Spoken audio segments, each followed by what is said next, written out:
Hey guys, what is up? Faiz here. In this video, I will teach you how you can identify valid auto blocks and how you can avoid the invalid ones. Auto block is the basic element of ICT, and I see a lot of people failing with this concept. They do not identify the real auto blocks. So let's get on with the video on how you can identify valid auto blocks. So let's talk with the first rule. Number one is the auto block must form at a key level. Okay, so an auto block must form at a key level, and what I mean by that, it could be a higher time frame PD arrays, could be a fair value gap, could be a higher time frame auto block, could be a higher time frame liquidity pool, volume imbalance, and whatnot. When price comes into your key level, you can either drop down on a lower time frame and look for confirmation entries, or you can stay on the same time frame. Doesn't matter, as long as it comes to a key level and then gives you an auto block, then that auto block is valid. Okay, number two is the auto block must sweep some form of liquidity before market structure shift. So for an auto block to be valid, it has to sweep some form of liquidity, and right once it sweeps the liquidity, it gives you a market structure shift, a clean market structure shift. So for example, in this diagram, you can see that we have a lower low, lower high, lower low, lower high, lower low, lower high, lower low. Over here, what we have is a market structure shift. Price comes into a key level and then breaks this this high over here. Yeah. Now look at this. This moved to the downside, right? Lower low, lower high, lower low. This swept some form of liquidity, right? And then you had a market structure shift. So let's say this move from here to here was consecutive bearish candles, okay? And then when price comes to a key level, it gives you a market structure shift. Now those consecutive bearish candles are going to be your auto block, okay? It is not the last candle.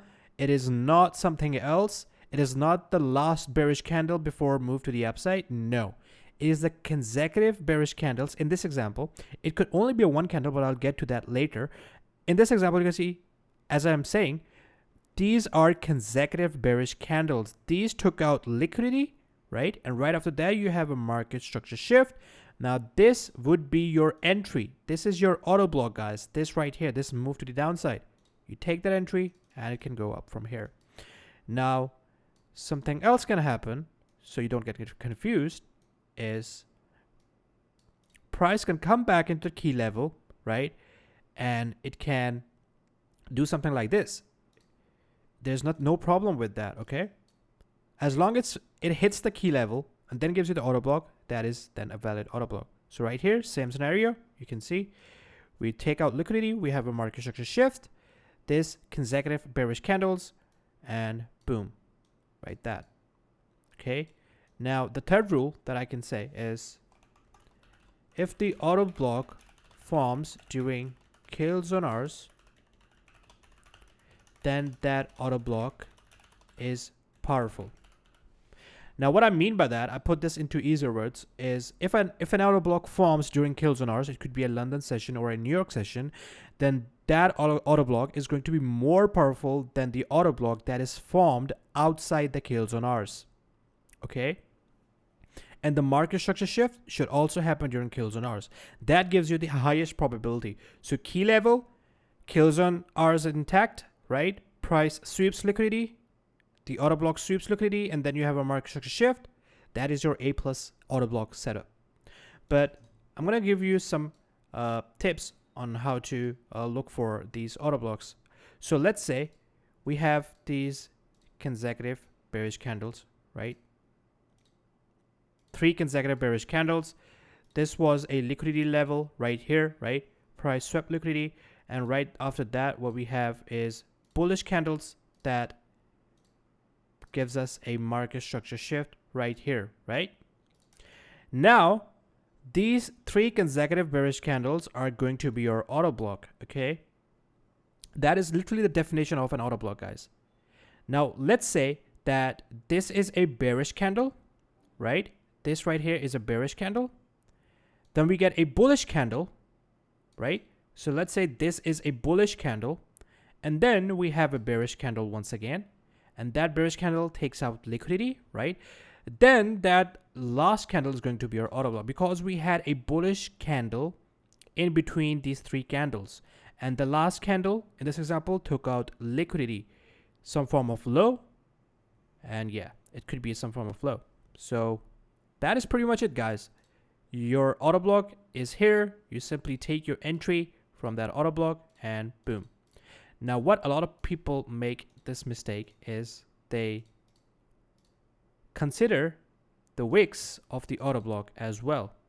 And let's say like this is a wick, the auto block, and boom, boom. Oh my God, this is such a horrible drawing, guys. I'm sorry. Okay. A lot of people consider wicks for their auto block as well. You only have to consider the bodies of the candle, guys. You only have to consider the open and close, the body of the candle, not the wicks, okay? Now, this is gonna help you increase your risk to reward. And also, you can sometimes get inducement. So price will come into the wick, right? Gives you a small push to the upside. And then it will eventually hit the real auto block, which is the body. And then it will move to the original direction. This is what it's going to do. A lot of people are going to move their stops to break even. And that is going to stop them up, hit the real auto block, and it goes right away. I will give you guys a couple of examples, and that is going to make everything clear about the auto blocks. Alright guys, before moving on to the examples, I want to talk about my partner Funded Next, the fastest growing prop firm. It is one of the best prop firms, if not the best. It has no time limit on the challenge phase, meaning you have unlimited days to pass your challenge. Along with that, they offer 15% profit sharing from the challenge phase, meaning you get 15% of the profits you make during the challenge phase, which is absolutely crazy. On top of that, they have a balanced based drawdown, meaning even if you have a trade running, when a new trading day starts, the balance at that time will be considered for the daily drawdown calculation, not the equity. Another reason why I love Funded Next is due to its raw spreads and lowest commissions for traders, with $3 per lot on FX pairs and commodities and $0 per lot on indices. You can use code FAZSMC to get 5% off on your next challenge purchase. Now let's move on to the examples. Alright guys, so here is example number 1. These two lines are a daily fair value gap. So let me go to the daily time frame. And sorry for that. As you can see, this fair value gap, right? So price comes back into the fair value gap. So let's study on how we could have taken a trade from this fair value gap. So on the daily time frame, I look for a key level, and on 1 hour, I'm looking for a confirmation entry. So you can see we have a lower low, lower high, lower low. And right after that, what we have is a market structure shift right here. Now, what is the last bearish candle that took out the liquidity? We have liquidity level right here. Price takes this out, boom, up there. Now, this bearish candle is what you should call an auto block, okay? So let me remove the daily fair value gap lines just to make the chart clean. Over here, we have a liquidity sweep. This bearish candle, one bearish candle in this example, price goes up, and that is when we get a market structure shift. Price breaks this high over here, and this candle is your auto block. So now this would be your auto block, as you can see, and stop goes right below the low. And you could have targeted, I don't know, any level according to the strategy that you're using. I'm only teaching you how to identify a valid auto block. So yeah, it's really all that, guys. A key level, right? A liquidity sweep in the key level doesn't matter. And then you have a market structure shift right there. This last candle that took out the liquidity is your auto block. Let's move on to the example number 2. All right, guys. So here is an example number 2. These two lines is a 1 hour fair value gap right there. So that is our key level. I dropped down 30 minutes. What do we have? We have a higher high, higher low, higher high, and then price takes out this low, giving us a market structure shift. Now, what is the last bullish candle that took out liquidity? So we have a liquidity level right here, and this candle takes out liquidity, and right after that we have a market structure shift. Now this bullish candle, last bullish candle, is your auto block, and right away what you can see, we have our entry at 9 and stop goes up. Beautiful. Key level, liquidity sweep right there, market structure shift, trade from the auto block. Let's move on to the example number 3. Alright guys, so here's example number 3. These two lines are 4-hour fair value gap, 4 hours time frame fair value gap. Price comes into this key level and we have a higher high, higher low, higher high, and right after that this is our low. Price breaks this low. Now where is our auto block? I will give you 5 seconds to identify the auto block. 1, 2, 3, 4, 5. These consecutive bullish candles that took out liquidity, right? We have a key level, right? Then we have a market structure shift. So these consecutive bullish candles is going to be your auto block. And that is from where you're going to take your entry. Your stop goes above the high here, and you go for, I don't know, 1, 2, and that is it, guys. So a very simple rules, guys. Key level, right? Liquidity sweep. Right after that, you have a market structure shift.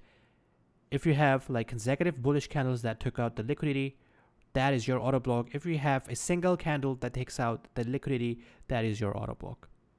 If you have a bullish candle, a bearish candle, and a bullish candle, then that is this last bullish candle is going to be your auto block from here. One thing that you can do, and now that is really up to you, is instead of using the consecutive candles, you can use the last candle of that move.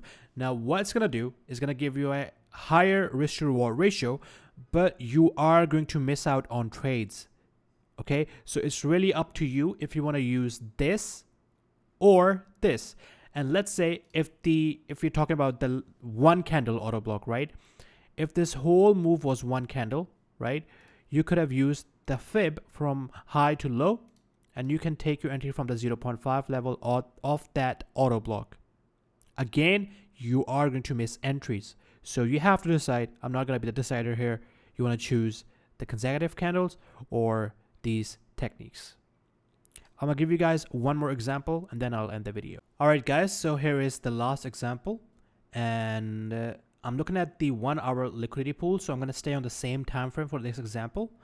You can see price takes out this significant low here by just wicking here. Now we have lower low, lower high, lower low. This is when we get our market structure shift with this bullish candle. Now look at this, bearish candles, right? We have a liquidity sweep right here, and also this, but we consider this because we're looking at this current price action. So we take out this. What took out this liquidity?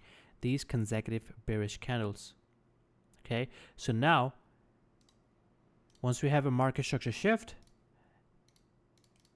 the body, right, as I said before, is gonna be your entry level right there. So you go long here, right? Your stop goes right above the low, and boom. Very simple, guys. So I really hope you guys enjoyed today's video. It was very simple and concise. If you have any questions, let me know in the comments and I'll try to answer them. Okay? Ask genuine questions and I'll try to answer them. I'll see you guys on next Sunday or Monday. Goodbye. Mwah.